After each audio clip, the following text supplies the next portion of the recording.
Uganda's longtime ruler and former rebel leader, the other a pop star turned politician known as the Ghetto president. Now incumbent Yoweri Museveni is going head-to-head at the ballot box for the second time against Bobi Wine. Here's what to know about the two main candidates in Thursday's election. When Museveni seized power in 1986, he described Africa's problem as leaders who overstay. 4 decades later, and he's seeking his 7th term in office. His first term came amid a wave of optimism. Museveni had led an insurgency that helped topple the brutal despot Idi Amin in 1979. I became a soldier to defend myself and my people against state-inspired violence. Museveni has since cultivated foreign allies by embracing the security priorities of the West, sending peacekeepers to hotspots such as Somalia and South Sudan and welcoming huge numbers of refugees. His government also won praise for tackling the AIDS epidemic and for beating back the Lord's Resistance Army that brutalized Ugandans for nearly 20 years. But widespread corruption has hollowed out state services.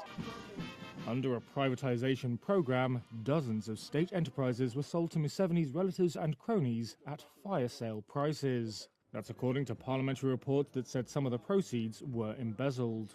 Museveni has acknowledged that some government officials have engaged in corrupt practices, but says all those who have been caught have been prosecuted. Museveni's opponents have also rejected previous election results, citing alleged irregularities, which the government has denied. Successive elections have also been marred by violence and crackdowns on the government's opponents. And that brings us to Bobi Wine. He has, he says, been beaten, tasered and attacked with tear gas and pepper spray while campaigning against what he calls Museveni's dictatorship. He first stood for the presidency in 2021 in an election period in which security forces killed more than 50 opposition supporters. Wine was detained several times and started wearing a bulletproof jacket and helmet. This time around, security forces have detained hundreds of opposition supporters and repeatedly fired live bullets and tear gas at campaign events. The government has said security forces only intervene when Wine supporters violate campaign rules. A lot of impunity has been ongoing, unfortunately, under the watch and conspicuous silence of the Electoral Commission. Wine, legal name Robert Chagalani, was just 3 when Museveni came to power. His musical career took off in the early 2000s with songs decrying urban poverty and political repression.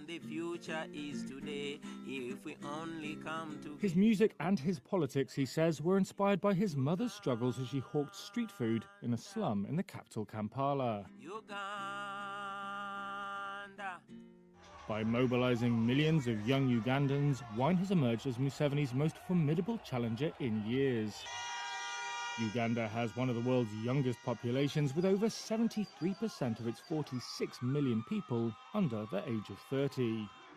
However, Wine faces an uphill battle, as, according to political analysts, Museveni's grip on state institutions means his victory is all but assured.